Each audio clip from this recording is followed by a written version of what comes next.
당뇨 환자분들 중에서 운동도 열심히 하고 식단 조절도 열심히 했는데 혈당이 잡히지 않아서 고민하신 분들이 정말 많습니다. 최근 연구에서 재밌는 사실이 밝혀졌는데요.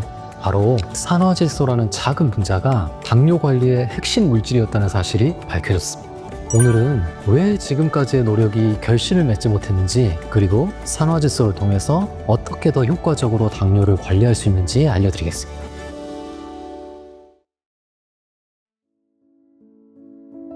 안녕하세요. 닥터헤노 박원입니다.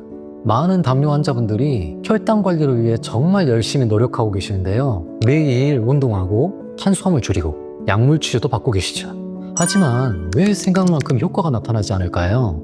그 이유는 우리가 지금까지 당뇨를 단순히 혈당 수치만의 문제로 봤기 때문입니다. 하지만 당뇨의 진짜 문제는 혈관에 있습니다. 혈관이 제대로 작동하지 않으면 인슐린이 근육이나 간으로 제대로 전달되지 않습니다. 아무리 인슐린을 분비해도 혹은 약을 먹어도 효과가 떨어지는 거죠. 그리고 이 혈관 기능의 핵심이 바로 산화질소에 있습니다.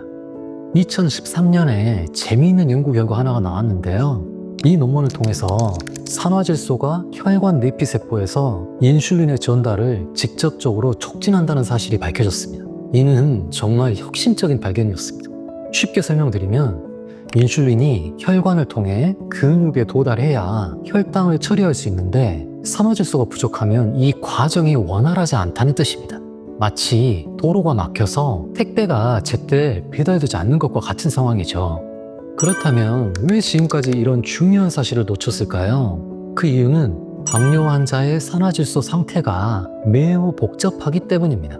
여기에서 또 재미있는 논문 하나를 소개해 드리겠습니다. 이 논문에서 당뇨 환자의 혈중 산화질소 농도가 오히려 정상인보다 높았다는 것입니다. 그럼 좋은 거 아닌가요? 그런데 전혀 그렇지 않습니다. 이는 마치 한의학에서 말하는 허증과 실증이 함께 있는 상태와 같습니다. 겉으로는 충분해 보이지만 실제로는 제대로 작동하지 않는 상황이죠. 고혈당으로 인해 혈관 내피세포가 과도하게 산화질소로 만들어내지만 동시에 이미 넘쳐있는 활성산소가 이를 파괴해버립니다. 결국 산화질소가 많이 만들어졌지만 활성산소에 막혀 제 기능을 전혀 못하고 있는 상황이었던 거죠. 이것이 바로 지금까지 우리가 놓쳤던 핵심입니다. 단순히 혈당만 조절하는 것이 아니라 산화질소가 제 기능을 할 수 있는 환경 개선이 동시에 필요하다는 것입니다. 많은 분들이 당뇨 관리를 위해서 열심히 운동하고 계시죠? 운동하면 혈당이 내려간다는 말을 듣고 매일 헬스장에 가거나 조깅을 합니다. 그런데 여기에 함정이 있습니다. 과도한 운동은 오히려 활성산소를 폭증시켜서 산화질소를 파괴할 수 있습니다. 특히 고강도 운동을 오래 하게 되면 일시적으로는 혈당이 떨어질 수 있지만 장기적으로는 혈관 기능을 해칠 수 있습니다. 논문에 따르면 최대 심박수의 60%에서 70% 정도의 중강도 운동이 가장 효과적입니다. 구체적으로는 걸으면서 옆 사람과 대화할 수 있을 정도의 강도죠. 일주일에 150분, 하루 30분씩 주 5회가 적당합니다. 한의학에서도 너무 격렬하지도 너무 느리지도 않는 적절한 움직임이 기혈순환을 가장 원활하게 만든다고 봅니다. 무리한 운동으로 기를 소모시키면 오히려 건강을 해칠 수 있다는 한의학의 지혜가 현대과학으로도 증명된 것이죠. 식단 관리도 마찬가지입니다. 많은 분들이 탄수화물만 줄이면 된다고 생각하시는데 산화질소 관점에서 보면 더 중요한 것들이 있습니다. 첫째, 질산염이 풍부한 채소를 섭취해야 합니다.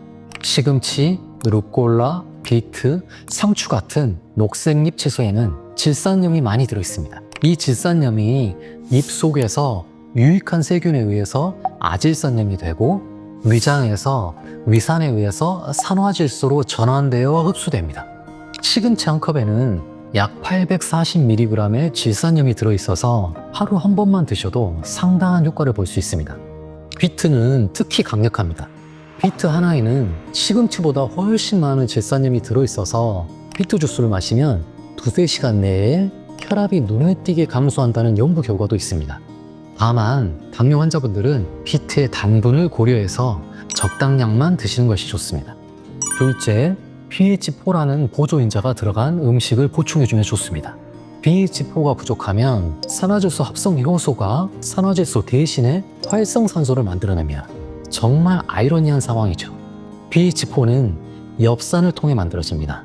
시금치 한 컵에는 하루 필요량의 65%에 해당하는 엽산이 들어있고 브로콜리 한 컵에는 약 57 마이크로그램의 엽산이 들어있고 아스파라거스 4대에서 5대면 하루 필요량의 22% 정도를 섭취할 수 있습니다.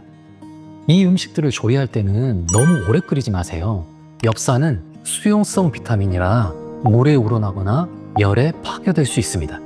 셋째, 강력한 항산화 물질들을 골고루 섭취해야 합니다. 비타민C는 산화질소와 활성산소가 결합해서 만들어지는 퍼옥시나이트라이트라는 독성 물질의 생성을 막아줍니다. 키위 2개나 오렌지 1개 정도면 하루 필요량인 500mg을 충족할 수 있습니다. 셀레늄은 우리 몸의 강력한 항산화 효소인 글루타치온 코옥시다제라는 물질을 활성화시킵니다. 브라질 너트가 셀레늄의 최고 공급원인데 하루 2개만 드셔도 필요량을 충족하고도 남습니다. 더 많이 드시면 약간의 독성이 있을 수 있으니 적당량 드시면 좋습니다. 넷째, 폴리페놀 성분들을 적극 활용해야 합니다. 녹차의 카테킨은 특히 강력한 항산화 효과를 나타냅니다. 녹차 한 잔에는 약 50에서 100mg의 카테킨이 들어있어서 하루 2-3잔이면 충분합니다. 블루베리의 안토시아닌은 혈관 내피세포를 직접 보호하는 역할을 합니다. 블루베리 한 컵에는 약 84g의 안토시아닌이 들어있어서 매일 꾸준히 드시면 혈관 건강에 큰 도움이 됩니다. 강황의 커큐민은 염증을 억제하면서 동시에 항산화 작용을 하는데 후추와 함께 드시면 흡수율이 20배까지 높아집니다. 한의학적으로 보면 이런 음식들은 모두 청열해독, 즉 체내 열독을 해소하는 역할을 합니다. 현대 과학이 밝혀낸 항산화 효과와 한의학의 청열 효과가 비슷한 의미를 갖습니다. 그렇다면 지금까지 내용을 종합해서 어떻게 당뇨를 관리해야 할까요? 핵심은 산화질소가 잘 작용할 수 있는 환경을 만들면서 동시에 활성산소를 줄이는 것입니다. 첫째, 적절한 강도의 운동을 하세요. 너무 과도한 운동보다는 중강도의 운동을 꾸준히 하는 것이 중요합니다. 둘째, 질산염이 풍부한 녹색 채소와 엽산이 많은 음식을 섭취하세요. 셋째, 항산화 물질들을 체계적으로 보충하세요. 오늘 우리는 왜 지금까지의 당뇨 관리가 부족했는지, 그리고 산화질소가 왜 당뇨 치료의 핵심 물질인지 알아보았습니다. 단순히 혈당 수치만 조절하는 것이 아니라 혈관 기능을 개선해서 인슐린이 잘 전달되어 제 기능을 하도록 돕는 것이 진짜 해답이었습니다. 오늘 영상이 도움이 되셨다면 구독과 좋아요 부탁드립니다. 당뇨를 완치하는 그날까지 화이팅입니다. 감사합니다.